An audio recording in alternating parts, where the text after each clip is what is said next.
नमस्कार, सत श्री अकाल, आदाब, जय भीम। मैं वीरेंद्र सिंह और आप देख रहे हैं एसएम न्यूज। इस देश में मनुस्मृति लिखी गई। मनुस्मृति में बहुत सारे विशेषाधिकार, एकाधिकार, बहुत सारे सुरक्षा कवच ब्राह्मण को दिए गए, लेकिन ब्राह्मणों को कुछ प्रतिबंध भी लगाए गए। मनुस्मृति में ब्राह्मणों के ऊपर प्रतिबंध लगाए गए, ये बहुत कम लोगों को पता है। तो क्या थे प्रतिबंध, क्यों लगाए गए, आज हम इस पर चर्चा करेंगे। हम बात कर रहे हैं क्रांति प्रतिक्रांति की। इस देश में बुद्ध धर्म के उदय के साथ में एक बहुत बड़ी सामाजिक और धार्मिक क्रांति हुई, और वो क्रांति बुद्ध धर्म के पतन के साथ, जिसको प्रतिक्रांति बोलते हैं, वो समाप्त कर दी गई। और बृहद्रथ जो अंतिम बौद्ध शासक था, उसकी पुष्यमित्र शुंग ने 184 बीसी में हत्या करके बुद्ध धर्म की क्रांति को समाप्त कर दिया था, और ब्राह्मणवाद की पुनर्स्थापना हुई थी, ब्राह्मणवाद की विजय हुई थी। तो ब्राह्मणवाद की विजय के बाद मनुस्मृति लिखी गई। तो मनुस्मृति में ऐसे बहुत सारे कानून बनाए गए जिनको काले कानून कहते हैं, लेकिन वो काले कानून शूद्रों के लिए थे। ब्राह्मणों के लिए वो सबसे अच्छा युग था, और ब्राह्मणों की प्रतिष्ठा स्थापित करने के लिए मनुस्मृति का बहुत बड़ा योगदान, रोल रहा है। और आज भी उस मनुस्मृति को ही डायरेक्टली इनडायरेक्टली आज मनुस्मृति के कानून ही लागू हैं इस देश में, सही माने में, प्रैक्टिकली रूप में अगर देखा जाए तो। हम पहले बात कर चुके हैं इनके विशेषाधिकारों, एकाधिकार की। बहुत सारे जो अधिकार मिले थे उन सब पे चर्चा हो चुकी है। आज हम बात करेंगे कि मनुस्मृति ने ब्राह्मणों के ऊपर जो प्रतिबंध लगाए वो क्या थे और क्यों लगाए, ये जानना बहुत जरूरी है। क्यों जरूरी है? क्योंकि जो ब्राह्मणवाद के समर्थक हैं, जो ब्राह्मणवाद के समर्थक हैं, चाहे वो ब्राह्मण है चाहे कोई वो अन्य है, वो इस बात को, ब्राह्मणवाद की श्रेष्ठता को इतना दृढ़ विश्वास है उनके ऊपर कि अभी तक कोई व्यक्ति उसका समर्थन तर्क के द्वारा करने के लिए तैयार नहीं है। उन प्रतिबंधों का उल्लेख करने से नहीं अगाते जो मनु ने ब्राह्मणों पर आरोपित किए थे। ऐसा करने से उनका उद्देश्य यह प्रदर्शित करना है कि मनु ने ब्राह्मणों के लिए निर्धनता और सेवा भावनाओं का आदर्श निश्चित किया था। यह सत्य है कि मनु ने ब्राह्मणों के लिए कुछ सीमाएं निश्चित की हैं, लेकिन इससे यह निष्कर्ष निकालना अनुचित होगा और तथ्यों को स्वोद्देश्य तोड़ना मरोड़ना होगा, जिसके लिए मनुस्मृति में कोई आधार भी नहीं है कि ब्राह्मण के लिए मनु का आदर्श उसकी निर्धनता और सेवा भावना है। ये विचार हैं, ये शब्द हैं बाबा साहेब डॉक्टर अंबेडकर के, जिन्होंने ये पुस्तक लिखी है खंड 7 क्रांति तथा प्रतिक्रांति। इसी के आधार पर मैं बात कर रहा हूं। हर किसी बहुजन समाज के बुद्धिजीवी को ये पुस्तक अवश्य पढ़नी चाहिए, कि जो खास करके बुद्ध धर्म के उत्थान और पतन के बारे में जानना चाहते हैं, ब्राह्मणवाद की विजय के बारे में जानना चाहते हैं, ब्राह्मणों द्वारा बनाए गए काले कानूनों के बारे में जानना चाहते हैं,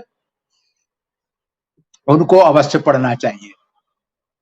बाबा साहब कहते हैं कि जो प्रतिबंध लगाए गए वो हमें ये समझने के लिए, मनु ने ये सीमाएं ब्राह्मणों के लिए क्यों निश्चित की, हमें दो बातें ध्यान में रखनी चाहिए। पहली है कि स्थान, पहली बात वह स्थान है जो मनु ने समाज की सामान्य योजना में ब्राह्मणों के लिए निश्चित किया है, और दूसरी बात इन सीमाओं की प्रकृति की है जो प्रतिबंध लगाए। अब अगर हम स्थान की बात करें तो उसमें लिखा है कि ब्रह्मा के मुख से उत्पन्न होने के कारण, ज्येष्ठ होने से वे वेद के धारण करने के धर्मानुसार ब्राह्मण ही संपूर्ण सृष्टि का स्वामी होता है। यह लिखा है मनुस्मृति में।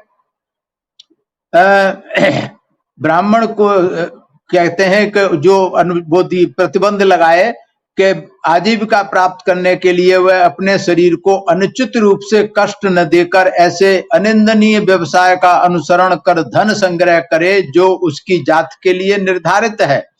कि जो प्रतिबंध लगाए गए हैं जिसको कहते हैं निर्धनता और वो गरीब रहना, सेवा भावना का जो आदर्श स्थापित किए गए हैं वो सिर्फ तभी तक हैं जब तक उसके भरण पोषण जो उसकी क्या कहना चाहिए दान की राशि स्वीकार की है उससे होता है।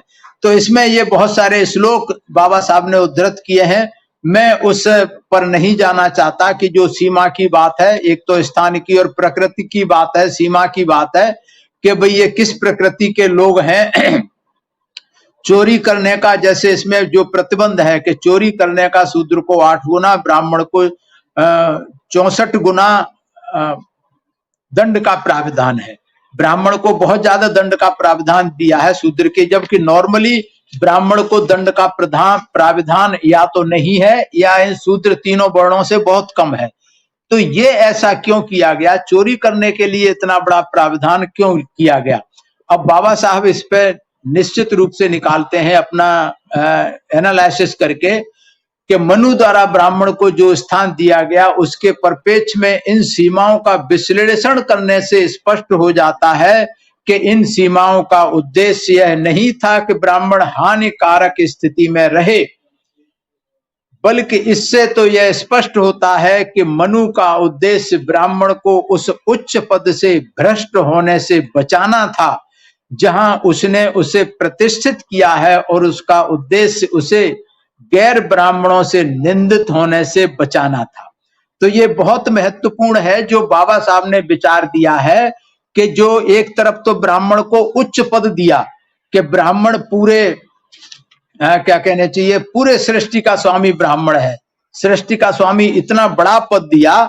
अगर वो पद वाला ब्राह्मण अगर चोरी करता है, कोई नीच काम करता है, तो फिर उससे उसके पद की गरिमा को ठेस लगेगी। इसलिए उसके पद की गरिमा को बचाने के लिए ये प्रतिबंध लगाए गए ताकि ब्राह्मण जो है भ्रष्ट होने से बचे और उसकी बदनामी, उसकी निंदा ना हो, जिसको सर्वोच्च पद मनु ने दिया। ये मुख्य कारण रहे हैं जो कि ब्राह्मण पर प्रतिबंध लगाने मनुस्मृति में लगाए गए हैं। अब आगे बाबा साहब कहते हैं यहाँ ध्यान देने की बात यह है कि जो सीमाएं ब्राह्मण पर आरोपित की गई वह तभी तक रहती हैं जब तक वह अपने व्यवसायों से फलता फूलता रहता है, जो किसी अधिकार के कारण उसके अपने हैं। जो ही वह अपने आरक्षित व्यवसाय के साथ साथ उसे भी पसंद हो वैसा करने को कर्म करने के लिए स्वतंत्र है और वह ब्राह्मण भी बना रहता है।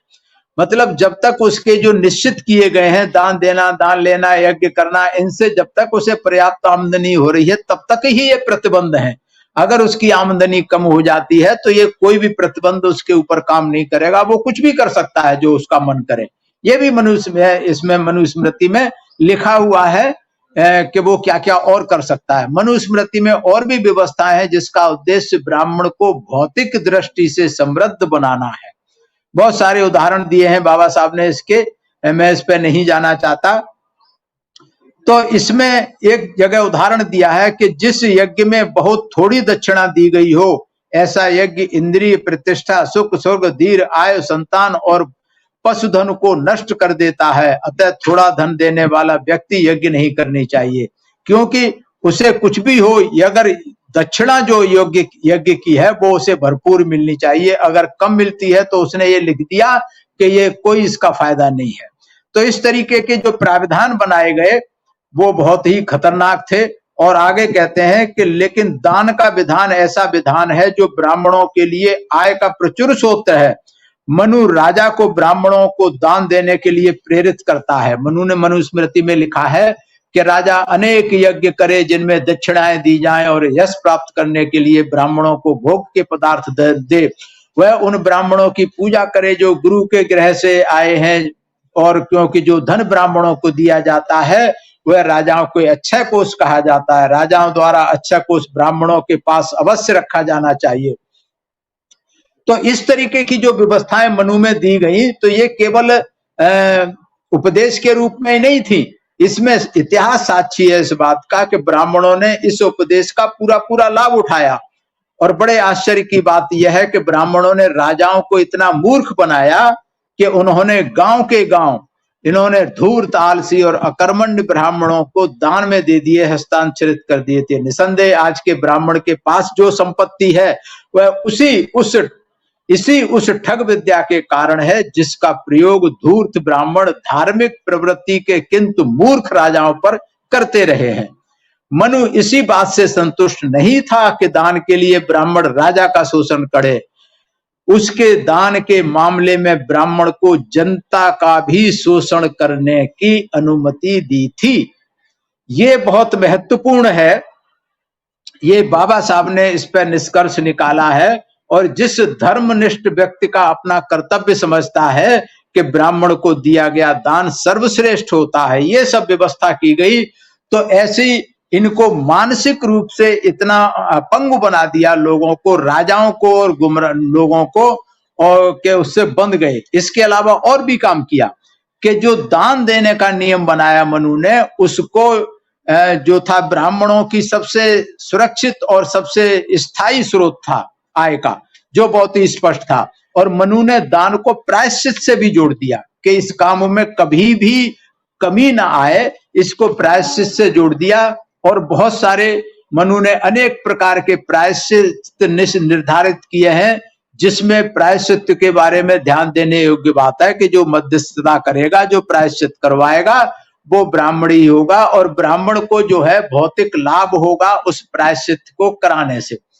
तो ये बहुत सारी चीजें हैं जो ये बाबा साहब ने कंक्लूड किया है कि यह कहना निरर्थक बात होगी कि मनु ब्राह्मणों के सम्मुख विनम्रता, दीनता, सेवा का आदर्श प्रस्तुत करना चाहता था। ऐसा बिल्कुल नहीं है। मनु ने ब्राह्मणों को इस रूप में ग्रहण नहीं किया। निश्चय ही उनका यह विश्वास था कि उन्हें एक विशेष दर्जा दिया जा रहा है।